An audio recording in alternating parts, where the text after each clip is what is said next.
Hello, this is Jennifer, the Judicial Clerk. Can I just check who else is on the call now? Michael Tarini from White and Case. Thank you.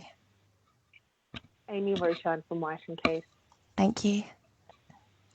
Terry Ann Butler from White and Case. Perfect, thanks. Ravi Gill from DIFC. Also, Jacques Visser from DIFC. Yes.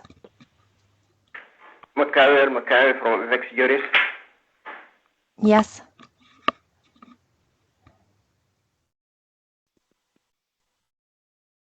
Okay, so we'll just wait a couple more moments for Tom Montague Smith QC to join us, and then we can start the hearing again. Sorry, I was on mute. No, not at all. It's fine. We've got 1 minute to go. Sure, I'm here. Thank you.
Hello, this is Jennifer again. Just to remind parties, just to keep your microphones off, just another polite reminder.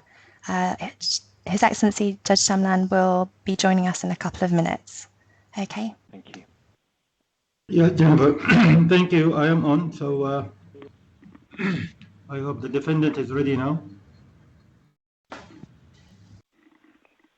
Your Honour, before the defendant makes the submissions, you did raise two questions in the course of my submissions, and I'm not sure I gave you completely full answers to them. I just wondered if I could very quickly fill you in on the position in relation to those, if that's all right. The first was this issue about whether or not the claim was filed within 7 days of the attachment order. There is a dispute before the Dubai court about that.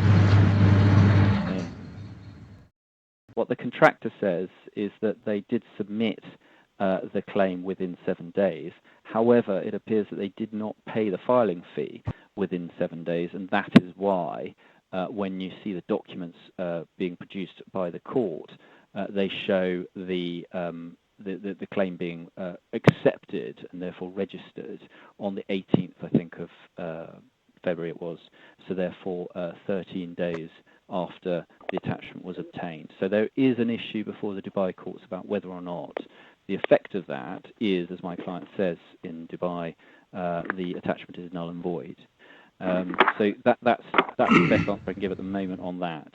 The other question that Your Honour raised was, is there anything in the terms between the bank and the contractor which deals with this question of whether the bank can or should tell the contractor when a demand is made on a guarantee? And as I understand it, certainly there's nothing in the terms that apply to the application which says anything about that. So I just wanted to fill you in on further responses to those. Thanks. Okay, this is very useful. Just one more thing. Where can I see the claimant's submission to the Dubai court regarding the jurisdiction challenge? Do you don't have that. That's not in the bundle, no. I see.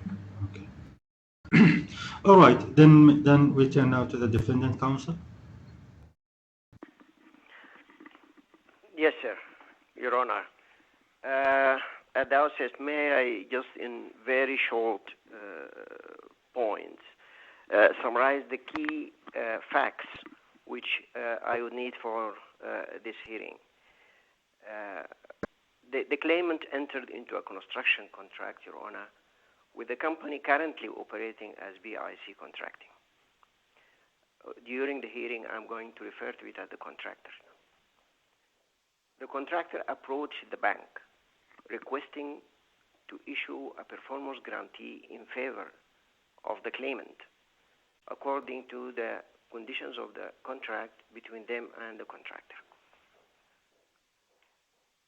The claimant, the defendant provide the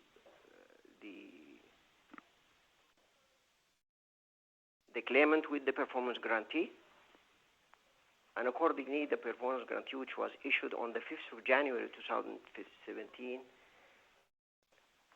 was later amended 3 times. 2 times increasing the amount of the guarantee, and 1 time extending the validity of the guarantee. Therefore, I submit, Your Honor, that the only document that is governing the relationship between the claimant and the defendant is the performance guarantee. I just want to, at this point of time, and I will explain it later in detail, that the claimant has been freely using performance guarantee, letter of credit, bond and demand freely. They are all different kind of banking documents with different obligations, with different format, and with different implication under law. I will explain that as I move in my hearing. The claimant filed the demand under the performance guarantee, alleging that the contractor has breached the contract. Immediately, the bank started the process of attending to the demand, assessing it, processing it, so as it can pay. At no point of time, since the bank received that demand, the bank attempted to stop the process internally or to deny the payment under the performance guarantee. The bank was following a certain procedure which is known to all banks. When a demand like this is submitted, it is looked into, assessed, and then processed. It is not a cash on the counter. It is not a check to be cashed. It is a process. That process was started by the bank immediately they received the demand. The bank, as a practice, informed the contractor that they have received such demand. This is a practice. Indeed, it is a practice. And the claimant would not have known of the existence of this communication until later, when when the defendant submitted his defense. So it can never be one of the elements or one of the considerations in front of the claimant when he submitted his application before your honorable court. Now, Your Honor, I believe that the issues before the court now are two issues, because the case itself is based on the claim by the claimant that the bank failed.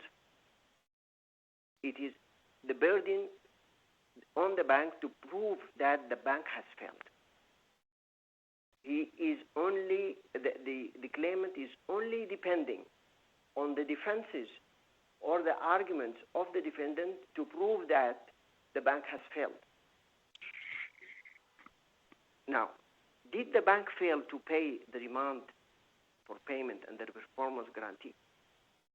Or did the bank came under judicial order from the Court of Dubai not to pay? And when the process at that time was almost completed? To address this issue, Your Honor, it is imperative to answer three questions. One, was the bank obliged to observe the Court of Dubai order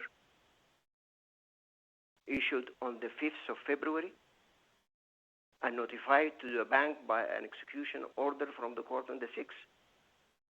Second, did the bank intended at any point of time, by a proven fact before your honorable court, that he intended not to pay or not to process the demand? The third, was the period between the 30th of January, the date when the demand was placed, and the 6th of February, 2020, was a reasonable period to assess, process, and issue the payment? The fourth point which we should answer is, what is the meaning of immediately within the context of the performance guarantee, and when it is, and what is its legal interpretation? How do we interpret the word immediately? The second issue, Your Honor, would be that the attachment order issued by the Court of Dubai offers a defense. I will look into that at the second issue.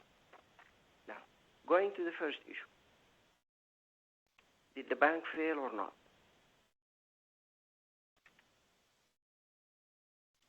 It is a bank submission that it did not fail to pay. It was ordered not to pay by a judicial order. May I invite your honorable court, or your honor, to exhibit SD 413, 3 from the bundle of the bundle of the claimant, 3151. Yes.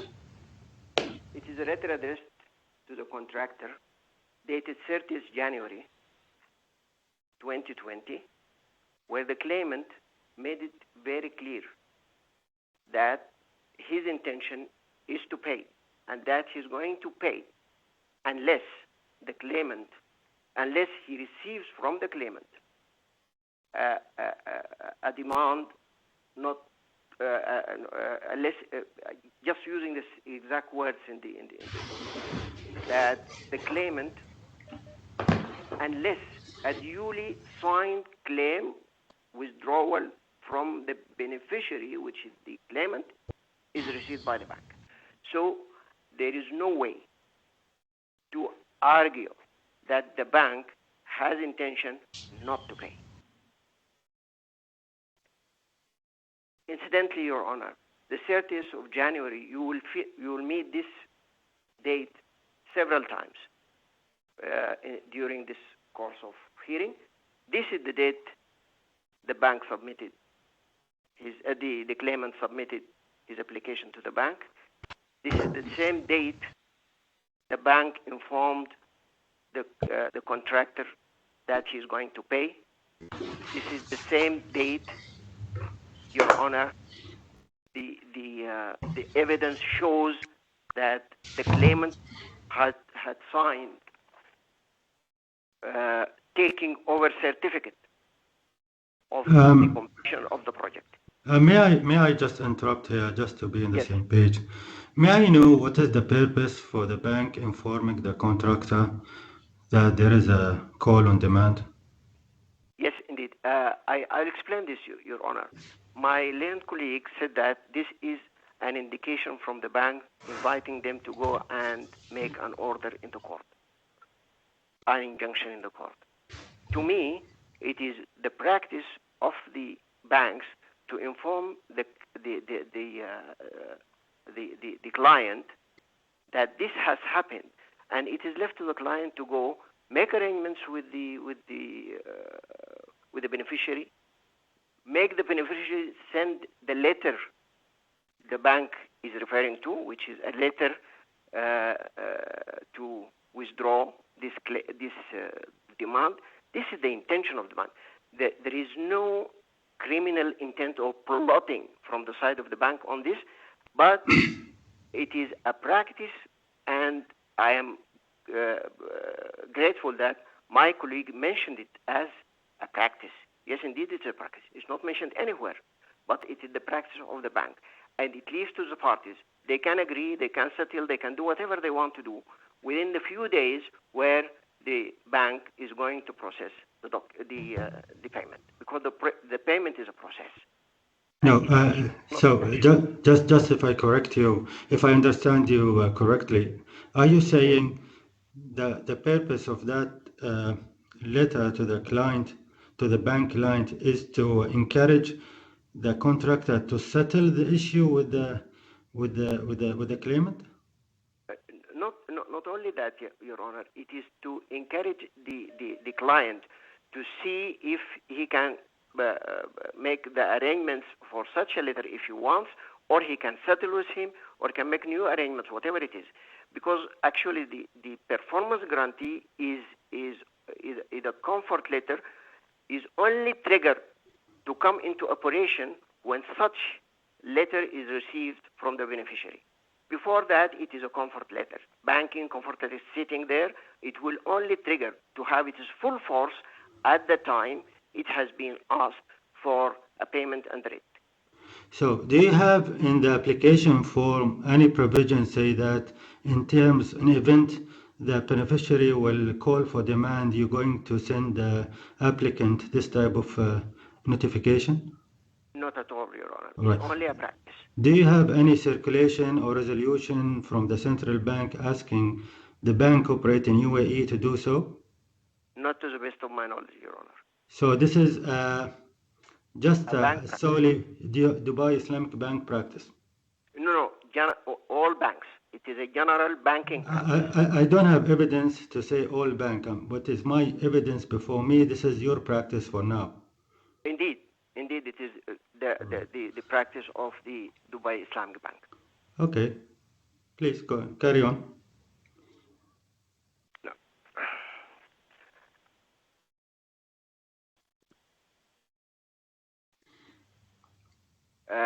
As I was saying, Your Honor, the bank had the intention to pay and started the process of arrangement for payment. May I ask Your Honor to see the defendant's bundle?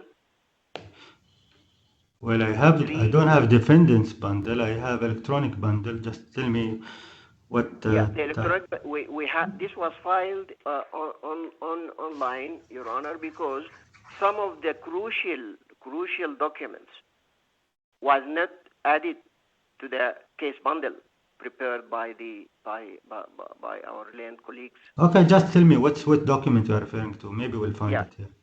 Yes, this document, Your Honor, is number. If you don't have that bundle, but it is.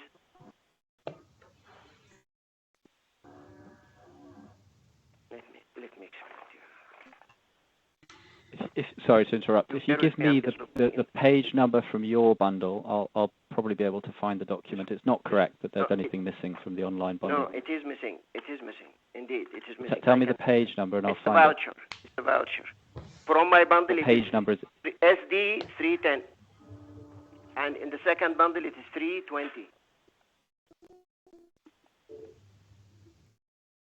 It is the voucher, Your Honor. The voucher which just 1 second. I need the claimant counsel to guide me where I can find it in his e-bundle. All right. Sorry. So it's a document. Bear with me.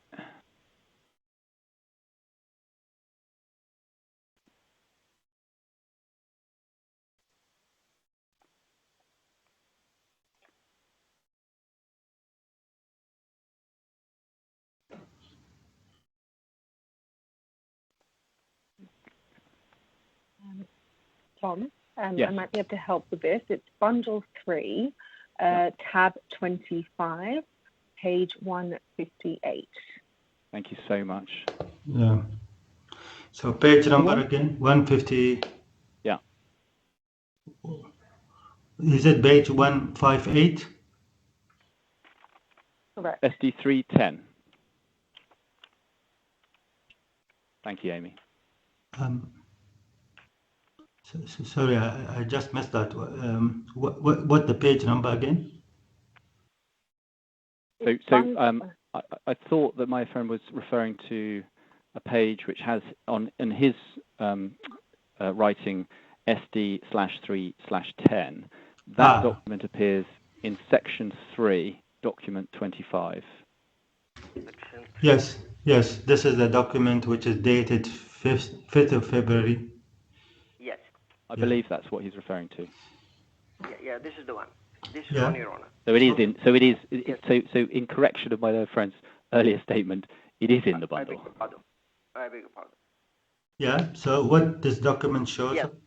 This is the voucher, Your Honor, which is when the process of the bank starts. This is the last stage, after which, after the issuing of this voucher, the order will go for signature by the executive responsible personnel in the bank, and payment will be made. I'll just invite Your Honor to look at the top of, on your right-hand side. It is 5th February, which is the date when the court issued the order. And that order was served on the bank by the contractor, enclosing a computer-generated document from the court records that the order has been issued. So when was served by the contractor to the bank? It was served by the contractor to the bank on the same day, 5th. Well, the Dubai court issued on the 6th. No, the order was issued on the 5th. Understand? On the same, yes, it is on the 5th, Your Honor. Then when do you receive it from the contractor? We receive the same day, on the 5th, and they produce a computer-generated, the same from the court record. Can I see the copy of this order received by you from the contractor on the 5th? Where can I see that? Yes.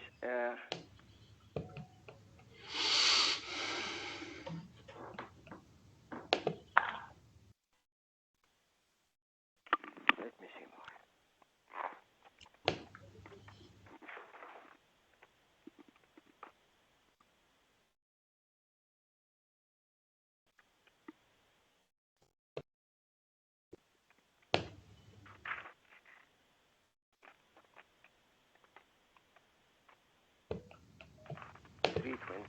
$320, yes.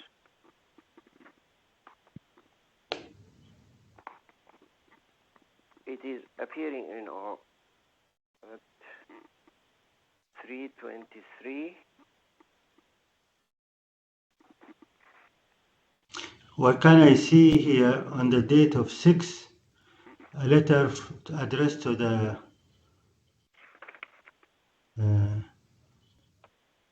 Dubai Islamic Bank, unless this is a translation, I'm not sure. Yeah, yes, yes.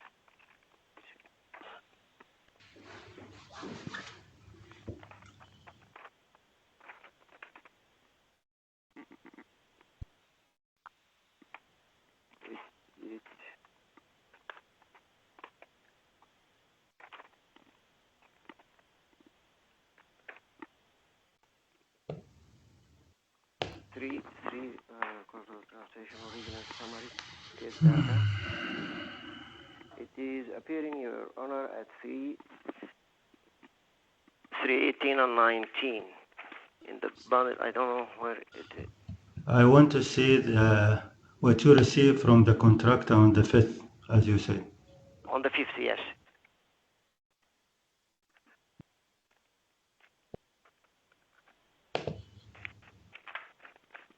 I guess document number 29. Oh no, maybe different. No, it's a different. It is not in the. I don't think it is in the bundle. Yes, it is, Your Honor. 3156.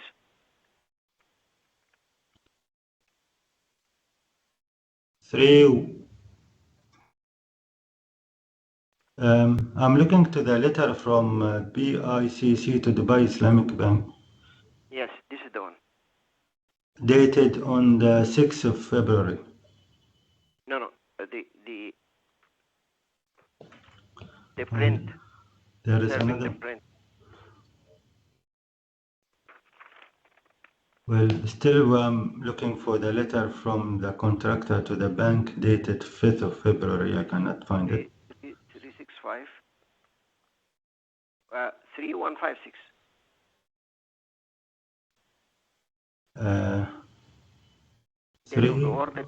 This is a translation of the computer produced. Okay, where I should look now?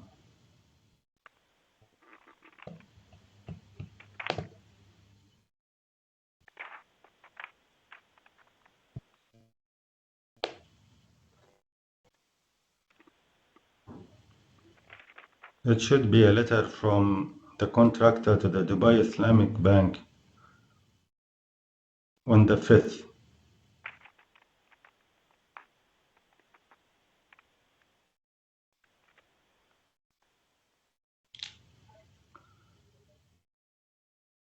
Unless there is no such communication happen on the 5th.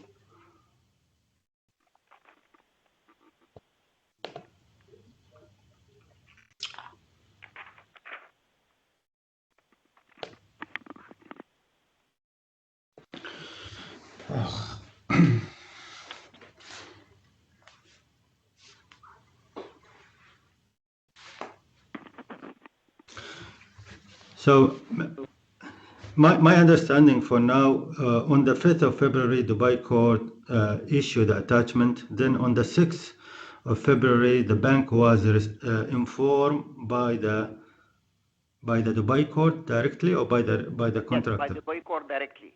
On the 6th, we were informed by the Dubai court directly from the execution department. Okay, what's happened on the 5th, which is supposed the day you release the payment? No. That date on the 5th, I showed you, Your Honor, is the voucher. They issued the voucher on the 5th. After that voucher will go to another department, whereby the signatories are going to sign it, which is on the 5th. So remittance would have been done on the 6th. But on the 6th, in the morning, we received the execution letter from the court directly. The bank was served by a direct letter from the bank, from the court, not to pay.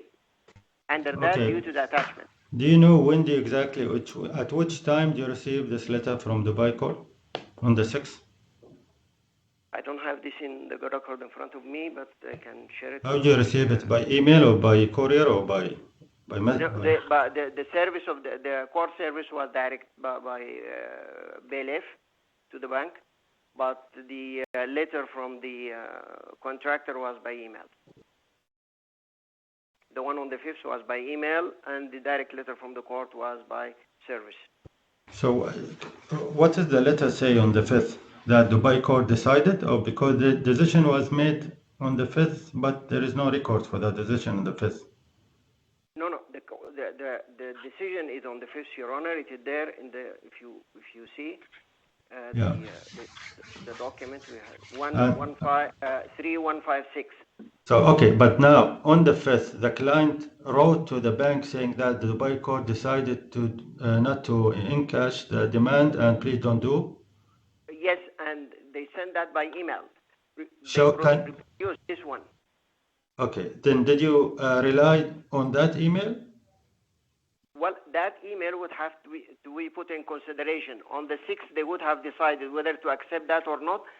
So on the 6th itself, we received the because again, this is the receipt. You know, the system is when they receive this letter, they will definitely share it with their legal department to see whether they proceed with this or not. That was happening on the 6th. Yeah.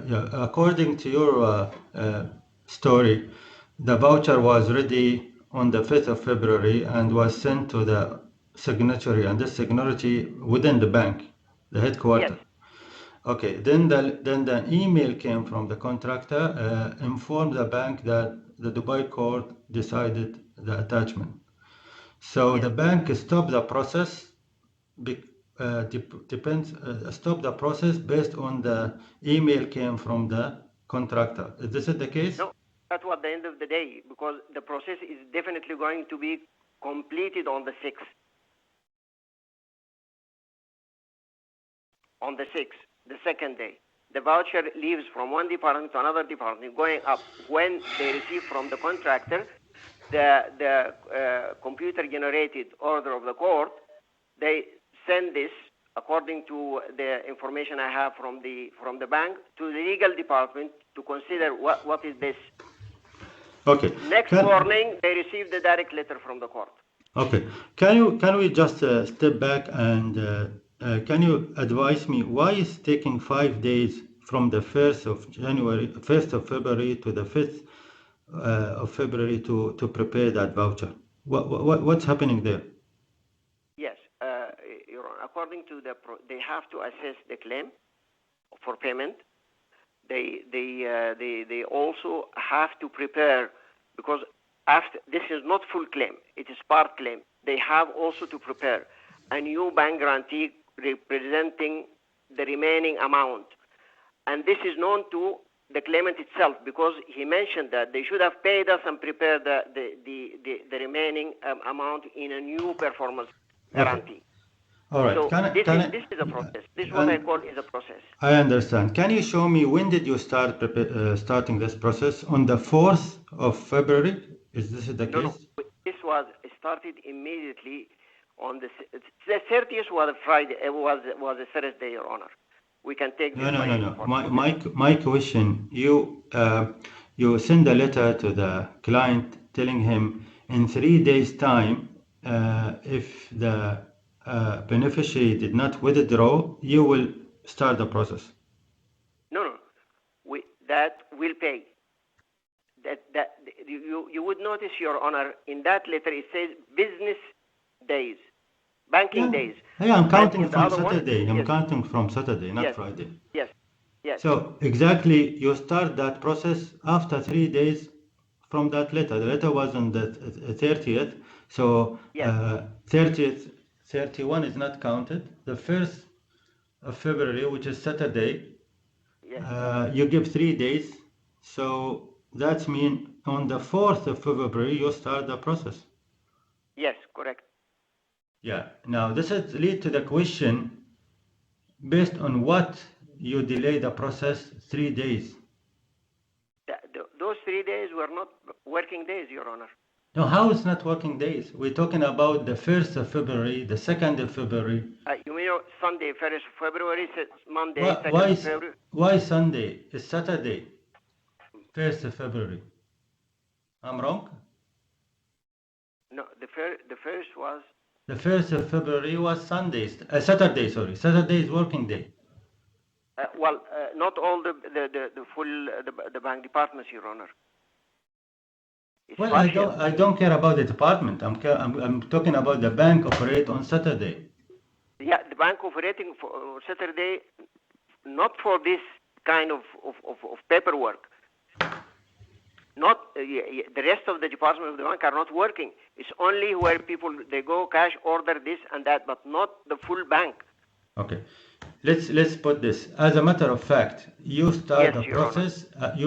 The bank start the process of the demand 3 days from that letter. So you give the client 3 days time, right?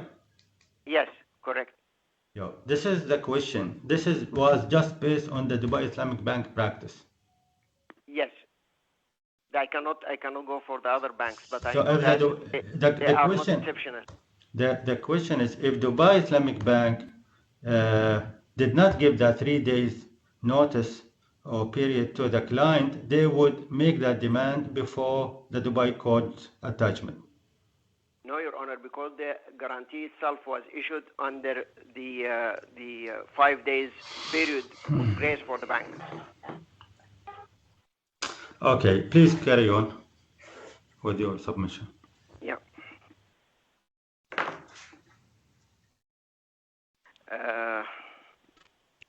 On the 6th of February, Your Honor, when the bank received the order, they conveyed the same to the claimant. The claimant on the same day instituted the case, which is the 6th of February. Yes. Now,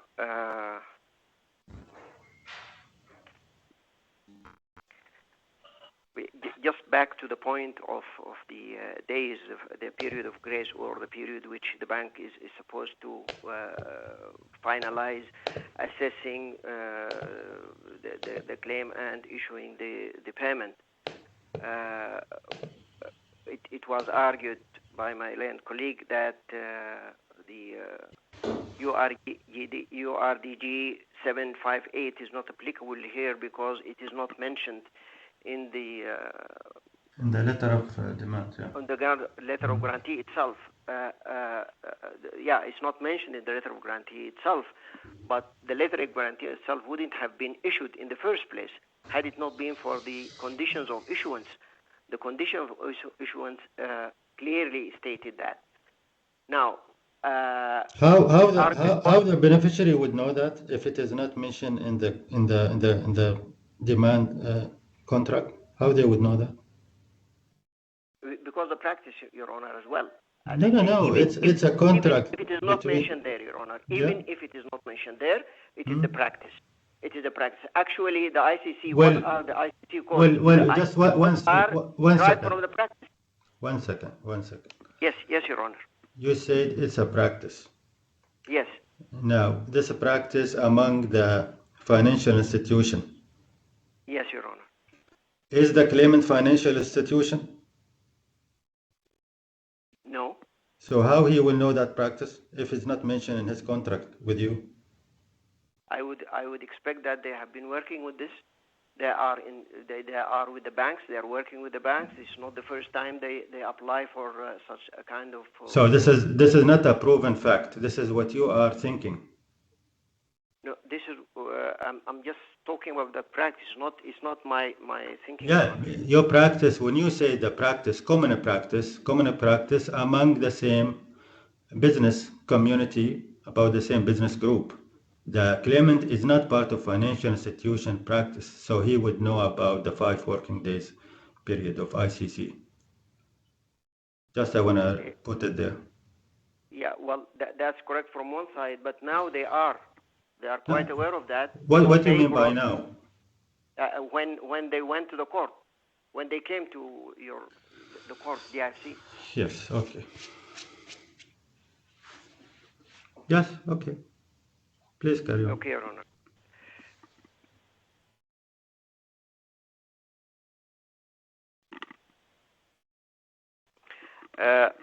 I just want to add one more point here. The claimant did not, during this proceeding, ever mention or said or indicated that the process which was made by the bank did not satisfy or is falling below the requisite standard. Nowhere I have seen in their submissions, or not even today in the hearing, that this process of assessing, preparing, and having those days is falling below the requisite standard. Only I heard that it is a delay. Therefore, I would take it that this have been made according to the requisite standard. Now, we will move, Your Honor, to the second point in the meaning of immediately. The claimant is saying that immediately payment means to be paid immediately as claimed, without anything. And I believe immediate should be considered in the circumstances of each case.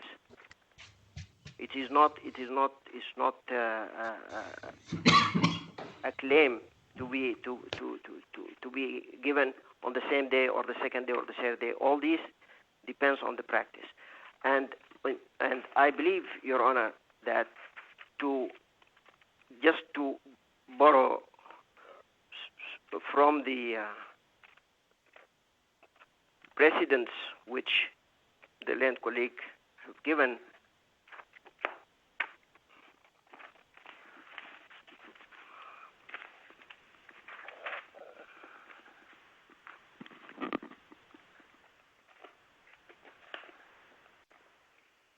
in defining. If you bear with me a minute, Your Honor. Yes, here.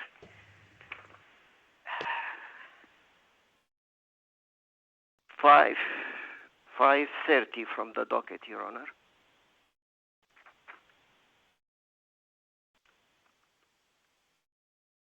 Sorry, what I have to look to now? Which document? From the bundle. 5:30. You mean? I think if somebody can help, I'm not sure what that means. 5:30. This is the law and precedents. One of the precedents. Okay. This is the authority. I think yes. Bundle 5, Section 2 is what's being referred to. Yes. Bundle 5. Bundle 5. Yeah, Section 2. Yes, this is the. The second paragraph, Your Honor. Page 30, I believe. Yes. Yeah, go ahead. The court is saying here. This is the fourth line. This seems to assume that the meaning of the word insulting in Section 5 is a matter of law, and the divisional court appears to have proceeded with that footing. In my judgment, that this is not right. The meaning of an ordinary word of the English language is not a question of law. The proper construction of a statute is a question of law. If the context shows that a word is used in an unusual sense, the court will determine when that unusual sense is. But where there is, in my opinion, no questions of the word insulting being used is an unusual sense. I just want to say that the word immediately was not in a statute. It was in a private document between the parties. If we move on just the second page, 531, Your Honor. Yes, yes. The fourth paragraph, starting with I think that it is arguable that evidence may be taken as to the meaning of the word provision merchant. I say that it is arguable because it must not be thought that the court cannot take judicial cognizance of the fact that the words have different meanings in different contexts. For instance, I doubt very much whether the court ought to take evidence as to the meaning of the word chair. The word the word in connection with the domestic furniture has one meaning, but chair in connection with the railway has another. I very much doubt whether a court would consider itself perfectly entitled to take cognizance of the fact that chair used in connection with the railway means a mode of fastening a rail to a sleeper. So immediately used here doesn't mean I can go to the bank, cash a check immediately. So it is the word immediately. I can offer a service to someone. I'll say we will serve you immediately. So that would have to be taken in the context. In the context of this case in front of us, the word immediately, as have been referred to in all international commercial practice, is that assess, evaluate, and then issue. So it has to be taken within the context of what does immediately mean. That means that the bank will receive, consider, assess, and then pay. This is with respect to using the word immediately and what does immediately mean. It has to be taken in its context. Therefore, I believe the argument that the bank did not pay should not succeed, Your Honor. So, but why you don't think if attention between both contractors to give some time, they will spell it in the contract itself. So they would say within 5 working days or within 3 working days. Why the word immediately was there for a specific purpose?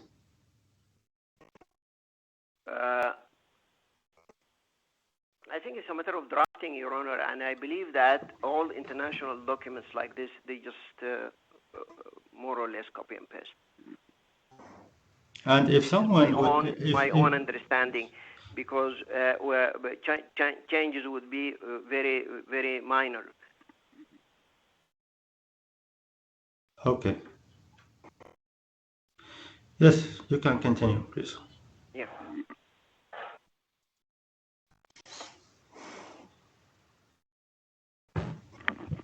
The second point, Your Honor, I mentioned in this connection that we should consider is whether the bank was obliged to honor or obey the Dubai court order. Here, I want to make a simple comparison, Your Honor, between an order, an obligation to pay under a contract between two private parties, and an obligation to not to pay from a judicial order from a court. Absolutely, we cannot equate the obligation under a contract to pay with an obligation from the court to obey. So it has been argued today that the bank should have paid regardless of the court of Dubai order not to pay. And I beg to disagree there, because nobody should be invited or encouraged to disobey a court order. And the difference is very clear even in our proceedings today, Your Honor, because the claimant believes that the bank should have paid. So he filed his claim to get a superior order from your court to force the bank to pay. So that means that the court order is definitely superior over the obligation under the letter of under the performance guarantee. So he cannot argue that the bank has to pay regardless of the order of the court, because now he is trying to get the same order from a superior entity, which is your honorable court, to order the bank to pay. So the argument that the bank should have failed or the bank should have paid must fail. Well, with all respect, but you don't see there is a big difference when you look to the demand letter, the contract. Yeah. You can see there that the DIFC court jurisdiction is very clear, but this is not the same case with the Dubai court. So the claimant approach to the DIFC court have some value, weight, I mean. So I'm not sure how you're comparing both approach to Dubai court and to DIFC court, how you put it in the same balance. Yeah, I tell you why, Your Honor. The letter of the performance guarantee itself says that non-exclusive jurisdiction. That means that they can go to DIFC courts, they can go to Dubai courts, they can go to any other courts they choose. Non-exclusive. So the contractor, it's not the bank, it is the contractor looking at the performance guarantee, which he has requested from the bank. He has chosen to go to Dubai courts. This has nothing to do with the contract between the contractor and the claimant. It is the document itself. It says non-exclusive jurisdiction. And I believe that this is why the court of Dubai entertained the jurisdiction to issue an order under it. Had it been seen by the court of Dubai that it is exclusive jurisdiction of DIFC courts or DIFC jurisdiction, I'm sure from previous precedent and practice, the court would have sent the contractor back to Dubai to DIFC court, saying that there is no jurisdiction. We do not have jurisdiction. But they have assumed jurisdiction. My analysis to that they have assumed jurisdiction because the document itself says that it is DIFC non-exclusive jurisdiction. That's why I'm comparing. I'm comparing, Your Honor, not between the jurisdiction of Dubai and... Just one second. One second. Don't mix between two different contracts. The non-exclusive jurisdiction statement that was in the contract between the claimant and the bank is not party to the underlying contract, the construction contract. So when the Dubai court was looking to the application for the attachment, that application was between the contractor and the claimant, against the claimant. The bank is not part of that attachment application. And the Dubai court supposed to look to the underlying contract, and if they notice there is an arbitration clause, it should be a different approach. Yes, Your Honor. I agree with this point. The only thing is that the issue, the non-exclusive, the reference to non-exclusive jurisdiction is not in the contract. It is in the performance guarantee itself. So the performance guarantee was not represented to the urgency judge over there. Why you assuming the performance contract or the performance bond contract was represented to the emergency judge?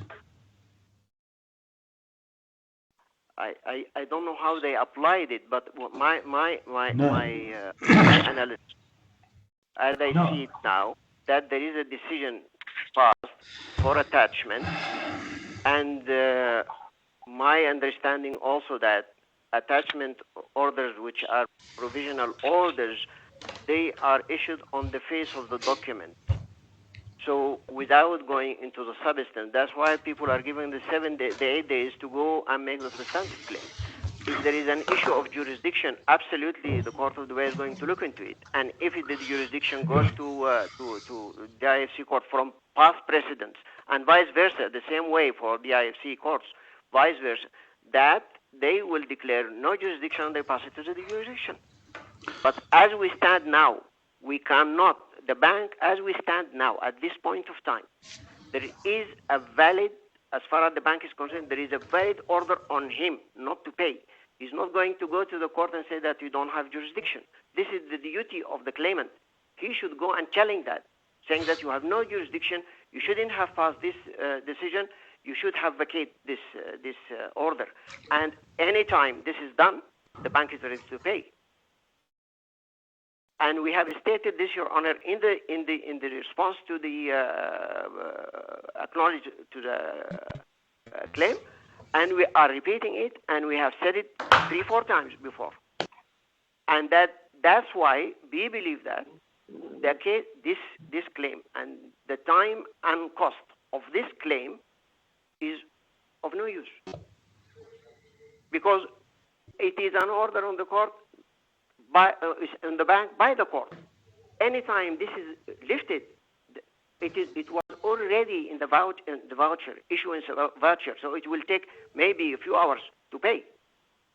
And this is very clear on the 6th for the claimant when they started the claim, and they believe that, and they have stated it, and we have said that in the defense, that they want this to be used in the substantive claim.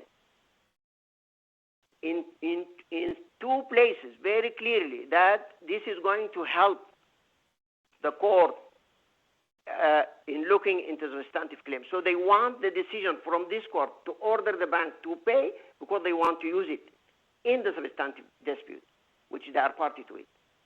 And in this had been stated in the very beginning witness statement, the very first witness statement on which they base the claim. They want to use this. Well, with all respect, I mean, this bank shouldn't get involved in the substantive dispute between the claimant and the contractor. The bank has nothing to do with that, whether what they want or so. Let's focus on your position. So yes, I understand, Your Honor. Yes, I understand, Your Honor. But no, still from focusing on the point that the bank is subject to, up to now, to a valid court order from Dubai courts not to pay. The only way for the bank to proceed ahead and pay is either this is to be lifted or to be somehow vacated. This is how the bank will pay, because the bank cannot be in contempt of court simply because the claimant is not trying to challenge the court order in Dubai courts. They can challenge even on jurisdictional affairs. This is a given by the law. It's a right given to them. They can challenge it. But we can't. At the bank cannot go to the Court of Dubai and ask them to vacate this. It is only the claimant. Once this is done, once the claimant is being prudent about this and succeed in that, without going, we're not intending to go into the substantive dispute on that at all. It is the fact that we need this to be out of the way so that we can pay. And it is obligatory. Nobody can invite the bank at this point of time to go and pay. It is like inviting them to disregard a court order. And I'm sure that if this court order was from Dubai court, from DIFC court, the bank would also have been obliged not to pay. So it is the same. Seeking another order that is contrary to this order will not help the situation at all. It will complicate it.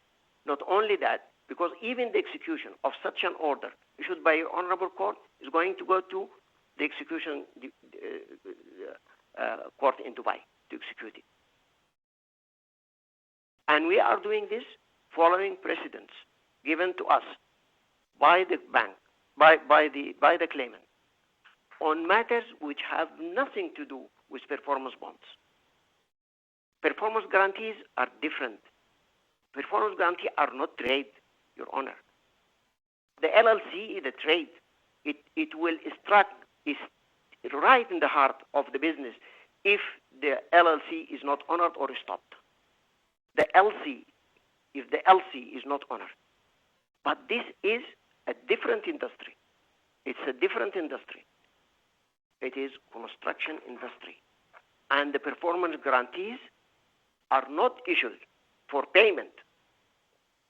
They are issued as security because the service is given by the contractor, and this is a security that he should continue giving the service until he finishes properly. Otherwise, he will be subject to this performance. The LC, Your Honor, is payment process. The buyer have already received the products. Nobody would say that it will not strike in the heart of the commercial business if we bar the buyer from receiving, the seller from receiving his money for goods which have already been delivered. So all the precedents given here were all relating to LCs only. They are not going to be even persuasive. On top of that, Your Honor, one more important point. The issue, the issued injunctions or attachment in all the precedents were issued between a country and another country. The first one, Brazil and UK. The second one, Kuwait and the US. Here, the situation in Dubai is different. The courts in Dubai work differently. It is not a different country. It is not a different state. The legislature for Dubai courts, who gave Dubai courts the authorities and the laws to operate, is the same legislature who gave the DIFC the authority to operate and the laws to apply. I have no doubt in my mind that it was the intention and is the intention and will be the intention of the legislature that there is harmony between those two entities. One, common law entity. The second one is civil law entity. And I believe that using the precedents which our land colleagues have provided is definitely going to be at least not helpful in the adjudication of justice in UAE. And the order is not going to invalidate the performance guarantee. And it is not going to absolve the bank from its responsibility. And we have produced evidence for that. My land colleague is arguing that these are Dubai mainland laws, not applicable to the DIFC. I agree. But is the laws in the UK binding, or are the precedents in the UK binding on the DIFC? They are persuasive. They are not binding. We are different courts. In the DIFC is a different court. For that reason, Your Honor, I believe that the claimant is seeking to issue an order which is going to be contrary to an order of another court, without realizing that the only way for him to challenge that order is to go to the issuing court and challenge it. I believe, Your Honor, the application of the claimant should not succeed for the several reasons I have mentioned. And I'm ready to answer any questions Your Honor addressed to me. Yes, thank you. Just one question, then we can give the claimant counsel the time to reply. Mr. Makawi, you are within the bank. You are the bank legal counsel. This is my understanding. Is that right? No, I'm practicing lawyer, Your Honor. You are practicing lawyer. Sorry. Yes. Now, my understanding, while we are speaking about the bank practice, and as you're familiar with the practicing the banking disputes and the court procedure, and you're representing the defendant in this case, wouldn't be in practice once the bank received the interim measures, the attachment order from Dubai court, because it's everyone knows in the legal profession this is a temporary order issued by the Dubai court on the 6th of February, asking the Dubai bank not to release the bond. Then, as a matter of law, that stands for 7 days. Then after that, as a practice, the Dubai Islamic Bank should receive another letter from Dubai court. Either they leave or either they extend that attachment. Just let's agree on this. This is a matter of law in the practice? Yes, Your Honor. Indeed, this is a matter of law, and the order of attachment would have been considered null and void if a substantive claim was not raised.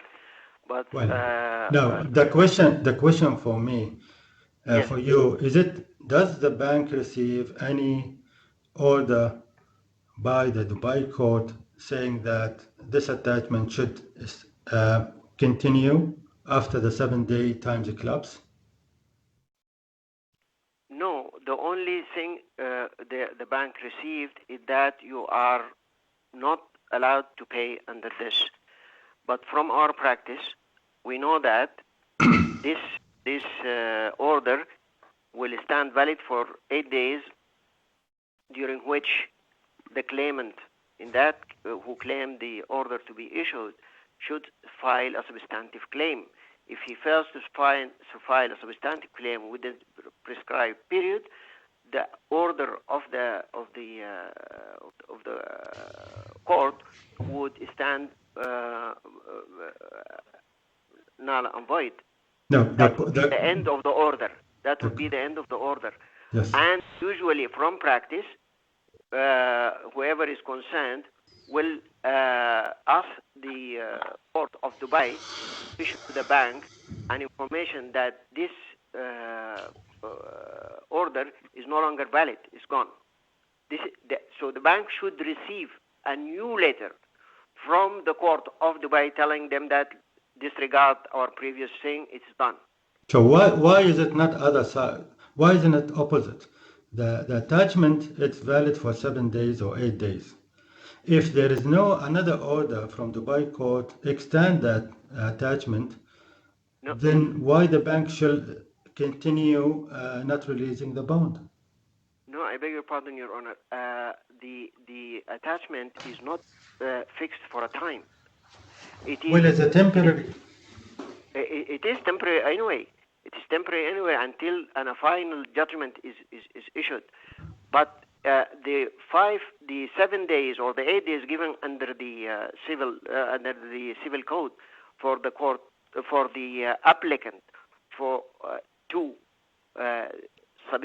file a substantive claim will show the seriousness of the applicant itself. You applied in absentia to attach a certain asset. You are given 7 days. Yeah, the point is not just to file a substantial case within Dubai court, is for the judge of first instance to deal with this matter, not just leave it there hanging for 2 months or 3 months. So after 8 days, the the contractor filed or registered, doesn't matter, with the Dubai court substantive case, but there is no a new order came from the first instance judge.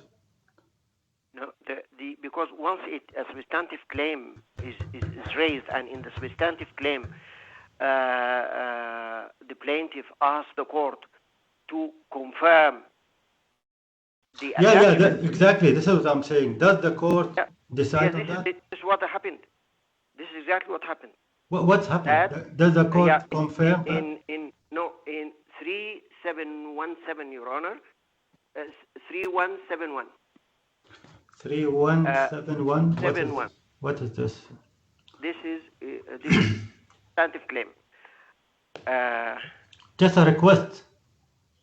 Yeah, this is now it is before the substantive case, before the court, the relevant court in Dubai, to confirm the attachment, and that confirmation of attachment will not come immediately. It will come with the judgment.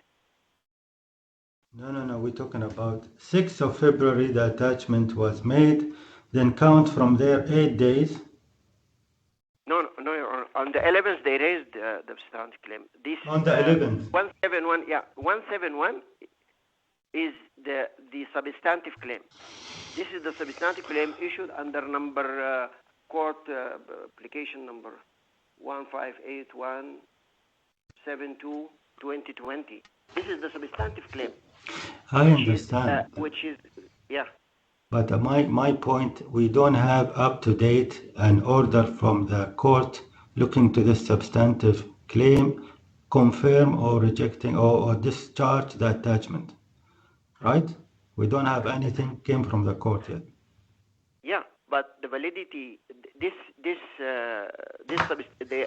raising of the substantive claim would automatically validate the attachment until the substantive court will look into the matter. We don't go back to the issuing that was the court of emergency. I mean, it is a decision in the abstention, and then the only way, either by way of grievance, the same judge said that okay, lift it, or once it is before the substantive court, then that's it. It's left to the substantive court. So if any grievance is going to go, he will the claimant should have applied to the main court, to the substantive, saying that we are suffering, we are in damage, we are in serious damages of this order. We cannot wait until the judgment is finished, and then the court will decide either to confirm it or not to confirm it. Okay, thank you very much. Do you have anything further to discuss before we go back to the claimant counsel? No, not really, Aaron. Okay, thank you very much. Yeah, Mr. Smith, are you ready to reply? Thank you, Your Honour. Yes, please. Yeah, I won't be very long. I'm going to take it in two parts. I know my friend addressed the questions sort of in the reverse order to the ones the way I addressed them, but I'm going to adopt the same approach as I took previously. So dealing with the question first, could this attachment order be a defence? Just as a way of an aside, I've really only got 2 points on this. Just the first point really is this: my learned friend said, well, the performance guarantee contains a clause which says that it's subject to the quotes non-exclusive jurisdiction of the DIFC courts, and so he surmises that is the rationale as a result of which the Dubai courts maybe decided to take jurisdiction over the claim.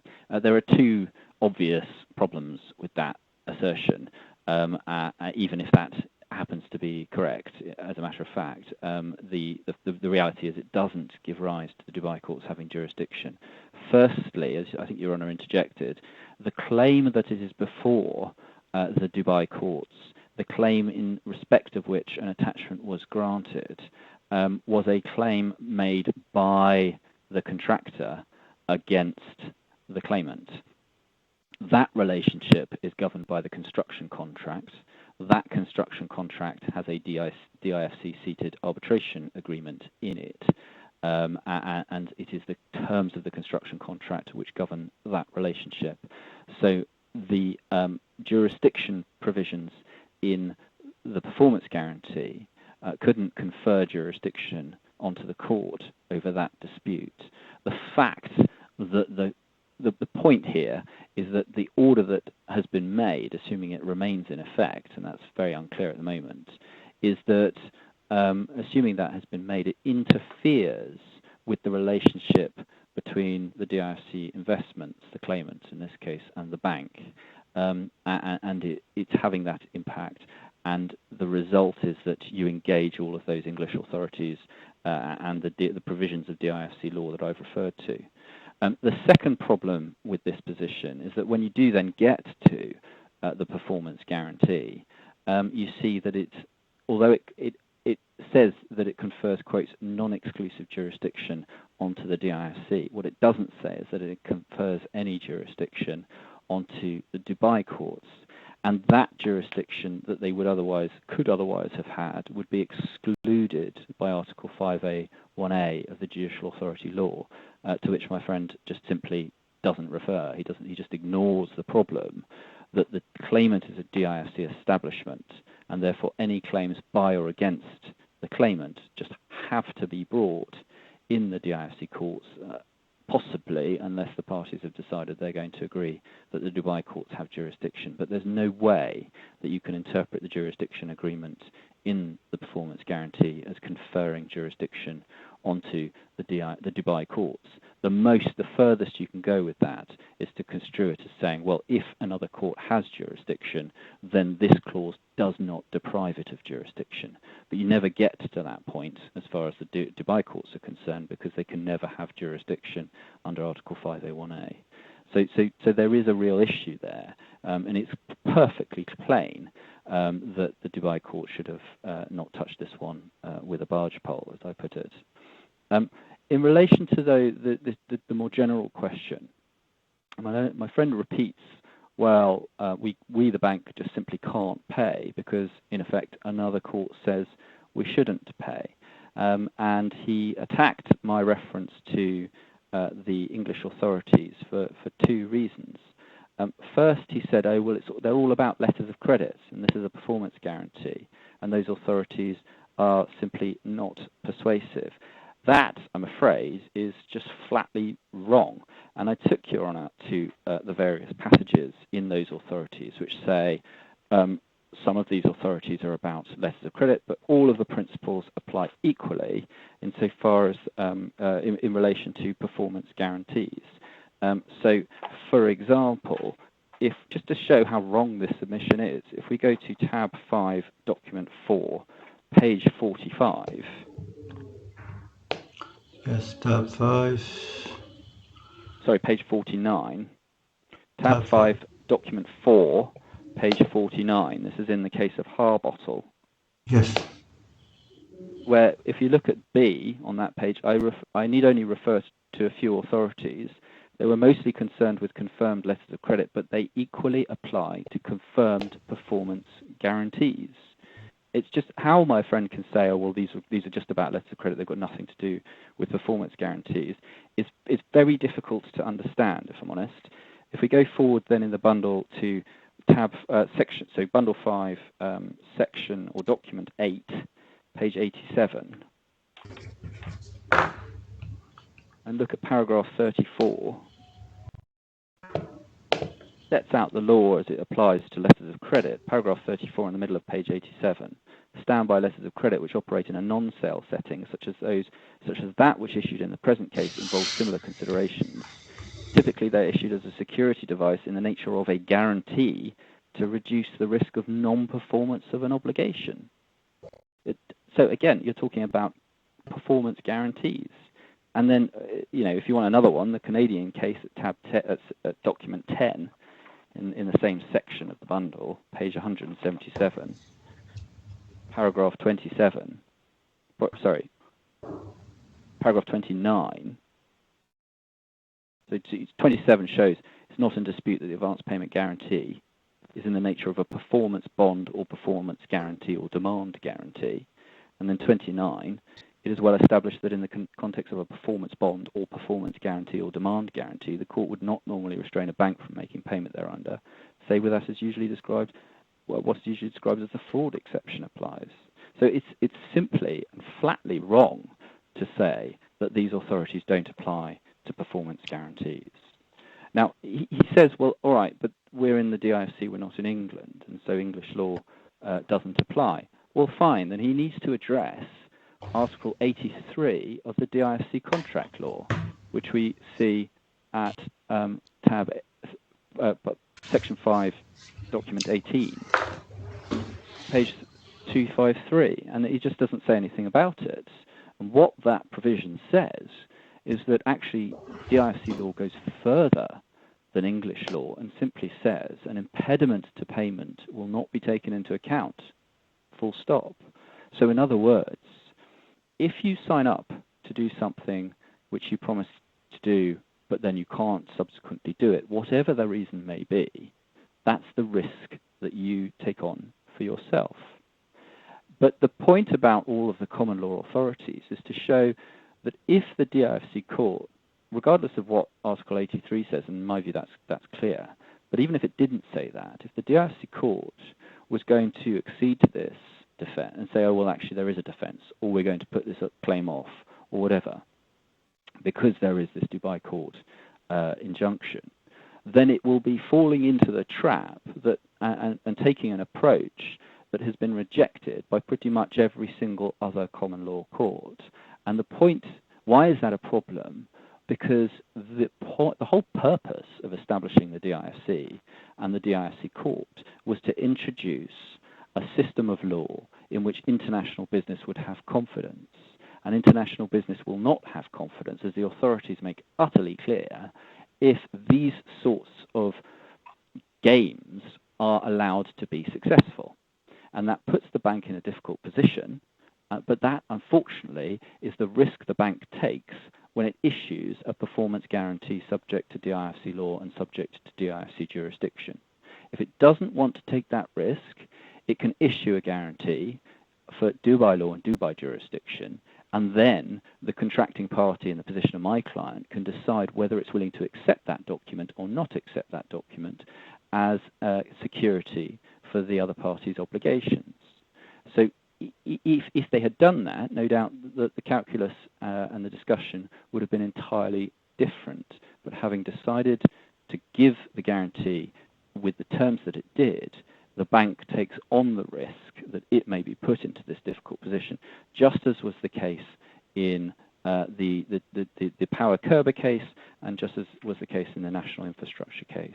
So frankly, my friend's submissions try to rubbish the application of cases. He initially started in his skeleton argument relying on Dubai case law, but now he accepts that that's irrelevant, it seems. And so now he says, well, okay, you just should ignore all authority on this issue and doesn't engage with the DIFC law as it stands. And that, I say, is untenable. He says, well, okay, this is a different situation because you've got a court of the same country making this sort of order, and nobody should make an order which puts the defendant in breach, or could put it in breach, or make it subject to conflicting orders. Why does that make any difference whatsoever? It doesn't. The decisions of the Dubai courts don't automatically have effect in the DIFC. As you know, Your Honour, it doesn't work like that. There are detailed provisions in the judicial authority law which explain how Dubai court orders can be brought to bear in the DIFC. And the effect of that is that they don't automatically have effect, and there are only certain limited circumstances in which they do have effect. We see the relevant provisions are in the judicial authority law. I can just show you this very quickly, just to remind you, for the benefit of all who are listening. If you look at Bundle 5, Document 12, that is the judicial authority law, please. Yes. And if you go forward to Article 7, which you will find on page 210, it starts on 209, but the relevant part is on 210 of the bundle, under the heading Execution. And the relevant provisions are provisions 3 and 4, and in particular 4, which states where the subject matter of execution is situated in the DIFC, the judgments, decisions and orders rendered by Dubai courts or arbitral awards ratified by the Dubai court shall be executed by the execution judge of the court subject to the following conditions. And amongst those conditions is that the judgment is final and executory. And then you also have 7.6, which is what's been understood to be the common law enforcement of judgments from outside the DIFC. That's on the next page, at page 211. The judgments, decisions, orders, and ratified arbitral awards rendered outside DIFC by any court other than Dubai courts shall be executed within DIFC in accordance with the procedure prescribed in the rules of court. Now, the way in which these courts' orders interact was looked at in a recent case, which I do refer to in my skeleton argument, called YYY and ZZZ, which came before Sir Richard Field. And he looked at the impact in that case of a Dubai Court of Cassation judgment on DIFC proceedings. And what was being sought in that case was, in effect, recognition of a Dubai Court of Cassation decision that an arbitration agreement was void. And it's worth looking at this because it does show that you don't just fall into line with a Dubai court order. You don't have to worry yourself with a Dubai court order unless it falls within the particular provisions of Articles 7.4 and 7.5, or it falls within the common law enforcement rules, which we all know about. And so that case is in the next tab in Bundle 5. It's case number 13. If I just show you, hopefully, a relatively short. I am familiar with that, but I'm not sure if the other side is familiar with that. But you can go ahead. It's in the skeleton. It's in my skeleton argument. It is referred to, but it's just responding to this point that somehow the position is different because it's in Dubai. And if you go forward, please, to page, I think it's 228 of the bundle. And it's paragraph 67 to 68. So there were two ways in which it was sought to enforce this cassation decision. One was via the Article 7.4 of the Judicial Authority Law, which I just showed you, and the other was at common law.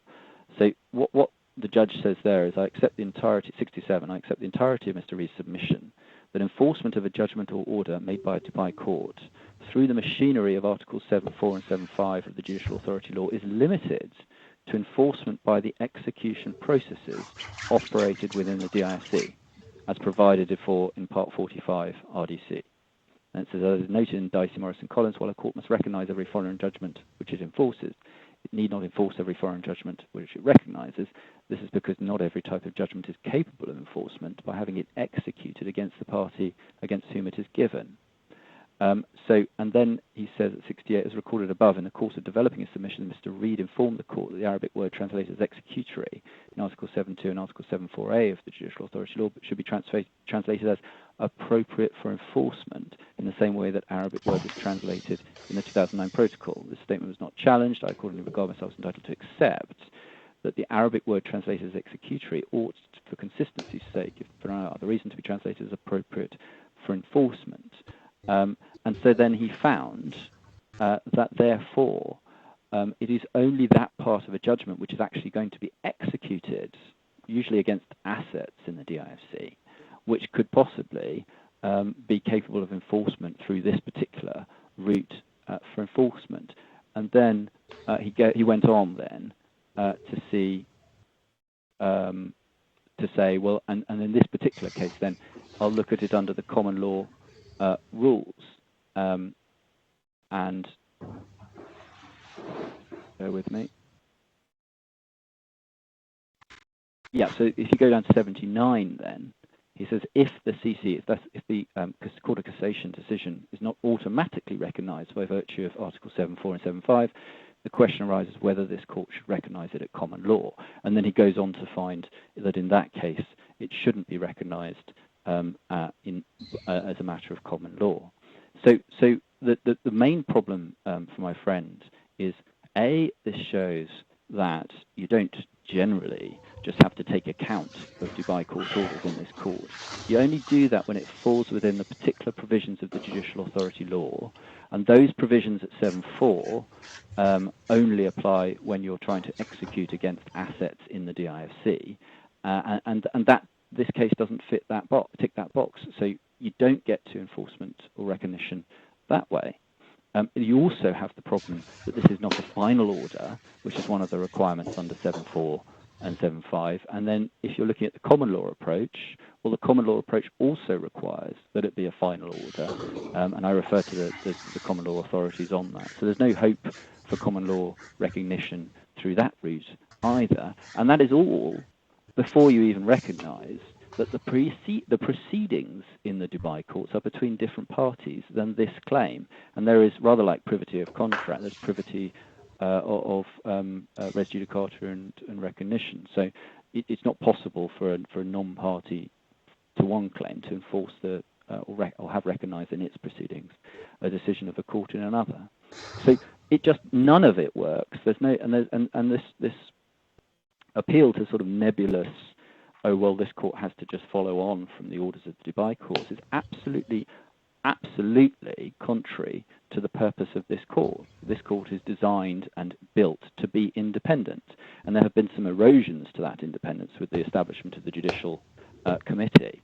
But one thing that one can say about the Judicial Committee is that it makes clear that its very existence shows that the two different courts can do different approaches to the same question. If they couldn't, if they just had to follow one another's lead, then you would never get to the position where you had a conflict between two judgments. So it's absolutely critical that the DIFC court makes up its own mind about this case, and there's no way to bring into account, by way of enforcement, execution, or recognition more generally, the decision in the or the temporary decision in the Dubai courts, even if it still stands. And so then the question is, well, should the court take it into account in some other way? And as I say, we've had no answer at all on the DIFC law position, and the answer as to whether or not the sort of international legal policy on these sorts of questions should be brought to bear is simply wrong, because it says, well, it's all about letters of credit, when in fact it's not. So that's what I wanted to respond. That was my response on the first question, which is, could this order be a defence? The answer is just no, it can't be a defence. And then the second part of my response then was to make a couple of points on this point about delay.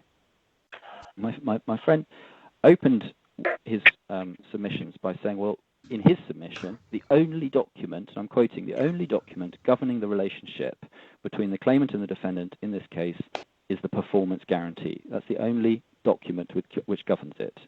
But then he goes on to say, oh, and he accepts that the URDG, these ICC terms, are not mentioned at all in that document. But then he says, oh, well, they're incorporated anyway by practice. There's no evidence of that practice. But he said, oh, well, my client ought to have known that they were incorporated. And he rather fell back from that and said, oh, well, my client would have found out what it signed up to when it brought its claim in court. I'm afraid contracts don't quite work that way. You don't get to say, oh, well, you didn't know this.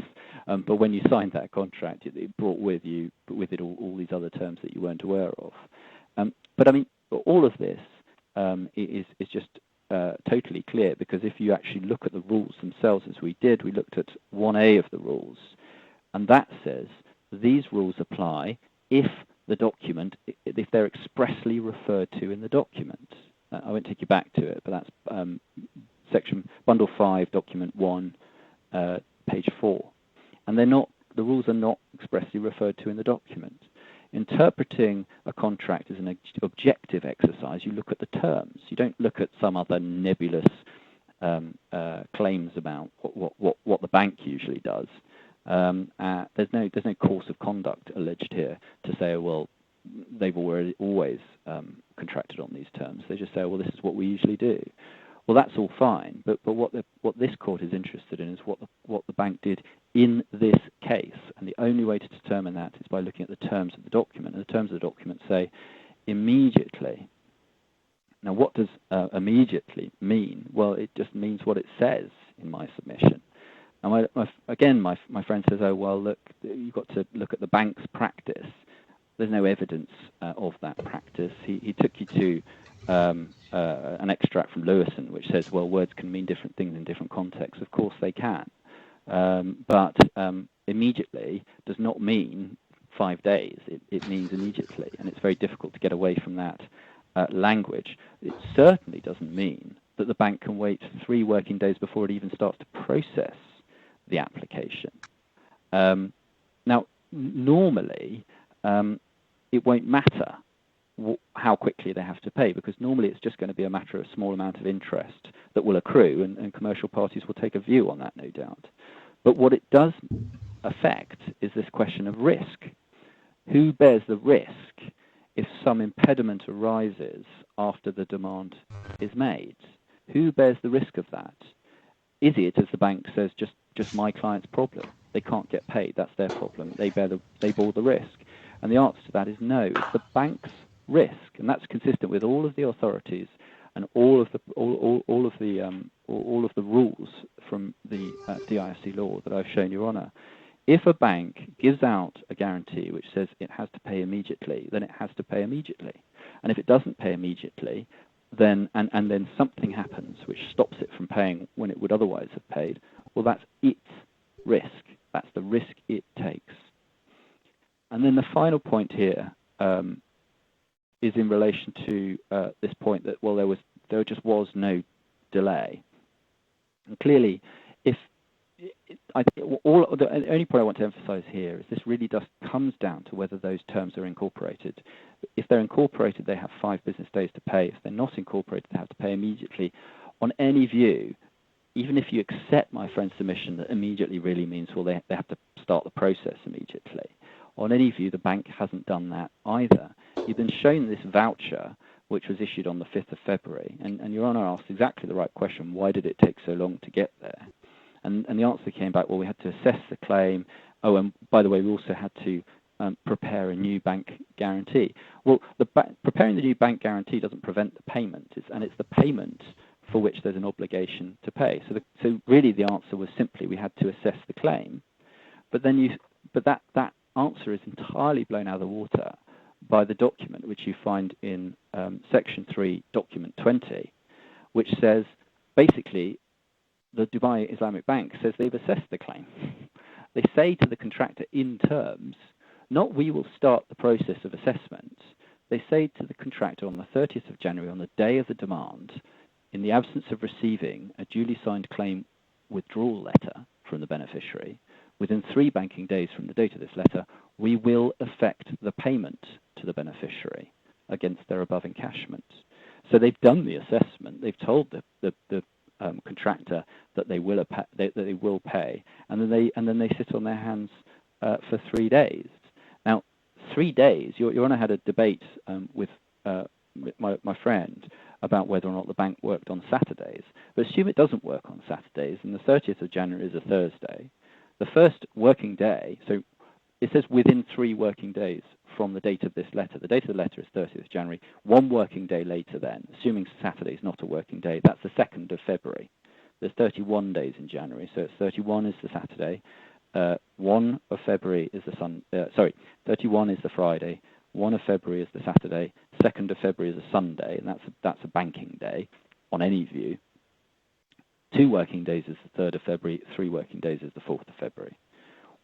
That is when the bank said it was going to effect payment. In reality, that is when it should have paid, even if you accept that it was entitled to get to a bit of time to get its act together. And nothing that we have heard, and certainly no evidence, explains why it genuinely takes a significant bank so much time to make payment, and nothing we have seen explains why it didn't do what it said it would do on the 30th of January, which was, quote, effect payment, that is actually remit the money within 3 working days. So even if the Dubai court attachment could provide a defence, it can't provide a defence in this case, because by the time, at least by the 4th of February, the bank was already in breach of contract. We would say it was in breach of contract by failing to pay immediately, but even if that's wrong, at least by the 4th of February it's in breach of contract, and therefore the subsequent attachment could have been avoided, and in any event the bank owes us damages for breach of contract. Unless Your Honour has any questions, that was always I was going to say in reply.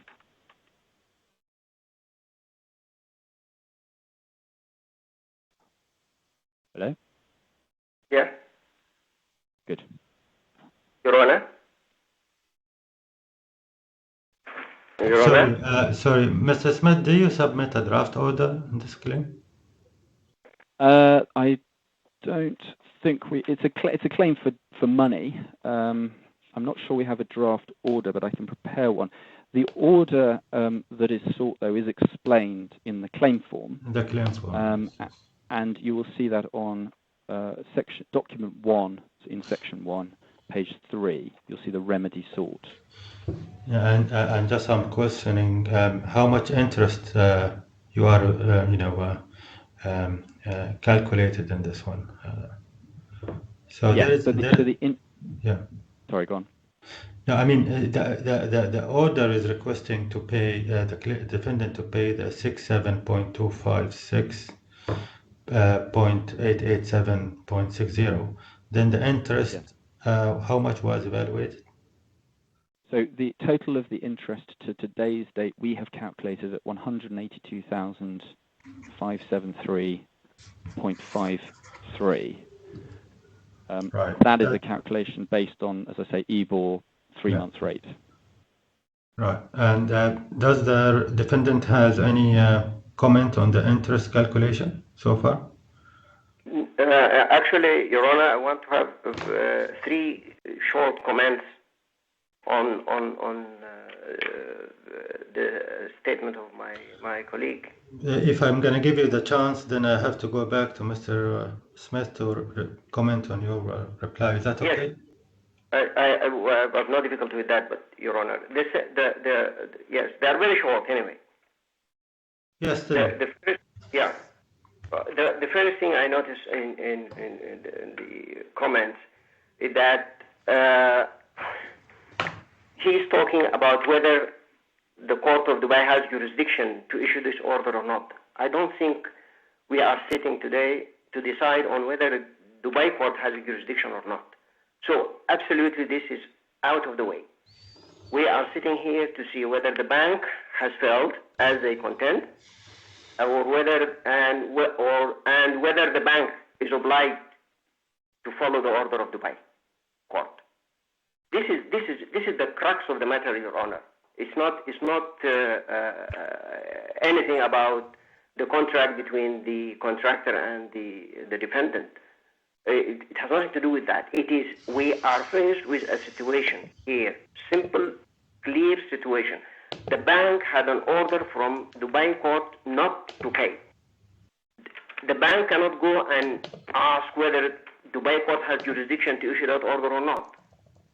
We here in this court, we cannot question the jurisdiction of the Court of Dubai because it is not one of the issues before the court. What is before the court is whether the bank has failed and whether the Dubai bank is obliged by the order of the Court of Dubai to obey. This is the crux of the matter, Your Honor. It's not nothing else. It is not about the independence of the DIFC courts from Dubai courts or the other or otherwise. It's simple. And the land colleague failed to see this, the crux of the matter. This is what we are facing now. The second matter which we are facing is that the land colleague is asking the court to issue another order, not to pay. So we are going to land with 2 different orders. Yes, we can go to the committee. That's okay. But the issue, what is the wisdom of going to the committee if we did not address now whether the bank is obliged to pay or not to pay? This is a crucial issue. Can we say that to the defendant now, right now? Yes, you are obliged to pay, despite the order of Dubai courts, and he is not party to the contract between the contractor and the claimant. This is the matter, Your Honor. Not whether we are following the common law, or whether we are following the English law, whether we are looking to Lord Denning analysis or decisions, or just this is all. I am a common lawyer myself, but the point here is in front of us is the crux of the matter. What is the crux of the matter? We have an order from the Court of Dubai not to pay. Are we obliged not to pay, or are we not? The answer to this is within the jurisdiction of your court, Your Honor. The second thing, we are not questioning at all whether Dubai has jurisdiction or not. This is it is not one of the issues before the court. So going to that anyway, the Dubai court wouldn't have seen this matter in the first place because it has no jurisdiction, because the contract is absolutely to DIFC court. This is absolutely irrelevant. It has nothing to do with the claim today. Yes, it's okay. It's well received. Any further comments before I go back to? I ask you to comment on the interest. Last thing about the debt, as I mentioned earlier, Your Honor, the performance guarantee only triggers when it is a claim is received. So to classify it as debt, existing debt, is absolutely wrong. It will only become a debt when the bank refuses to pay, and then you have the right to claim for damages. But if the bank did not refuse to pay, how on earth, and is entitled to refuse because of a judicial court order, how on earth we are going to penalize the bank with another obligation of paying debts and interest? This is my comment with respect to the interest. This is not the time for the interest. And actually, this is not a demand for payment. It is not a demand, a bond. It is not a bond. It is a performance bond. Amounts can be taken from part of it, some of it. Okay. It's performance guarantee. It's I beg your pardon, Your Honor. It's a performance guarantee. It is not a demand bond, because that demand bond is to be cashable fully. But once you are going to make it like this, it's not, and it cannot be a debt. All right. Just my question back to you. In case this court order the bank to do the payment, do you have any comments on the calculation of interest provided by the claimant? Yes, this is not first. There is no. I received that. But in case I decided so far, I mean, do you have any comment on the way how the claimant calculate the interest, the calculation itself? Do you have any comments? The only. Assuming the court goes with the claimant remedy, do you have any comments on the calculation of the interest? I will leave that to the court, Your Honor. All right, thank you. Mr. Smith, do you have any final comments? Very, very briefly. Firstly, the question is not whether the bank is obliged to follow the attachment order or comply with the attachment order. That is not the question for the court. The question is whether or not the attachment order is a defence to a claim in the DIFC, and ancillary to that, whether or not the court should take account of the attachment order in this claim, and if so, how and why. That is the only reason why I introduced the question of the Dubai court's jurisdiction. It's potentially relevant to that issue, albeit I think you can decide it without criticising the Dubai court's approach. My friend says, well, what's the point of having another order? Well, if you take that all the way to the conclusion, that means that every time the Dubai court issues an order like this court just has to stop. That can't be right for the many, many reasons that I've explained. My friend says, oh, well, we can all go to the committee. I dispute that. We can't go to the committee in this case.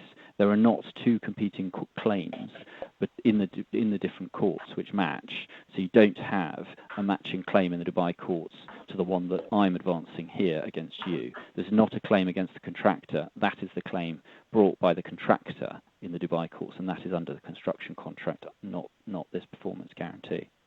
And finally, my friend says, well, this is not a debt because, I don't really understand his reasons. A debt is defined as being a contractual obligation to pay money. That is what happens when you trigger a demand guarantee. So when the demand is made, then there is a contractual obligation to pay money by the bank. The debt arises when that payment is due, and therefore arises, we say, immediately, because that is what that's what the terms say. So I'm not sure where that goes in any event, but just dealing with those 3 points, my friend. Thank you.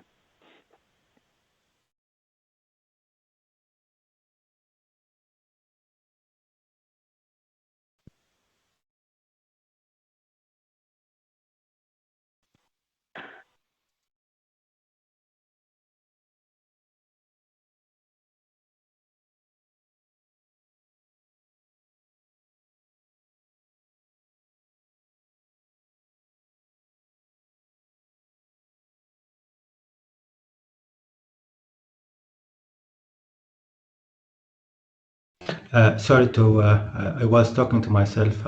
I was on mute. So thank you for both counsel for your time. Currently, I cannot give my decision on the spot. I need to take further time to deliver my reasoning judgment, even if it is a short reasoning judgment. And I appreciate both counsel taking into account the current situation where people will take a little bit longer time than usual for deliver judgment working from home or remotely. At this note, I appreciate both parties, and the hearing is closed. Thank you. Thank you. Thank you. Thank you.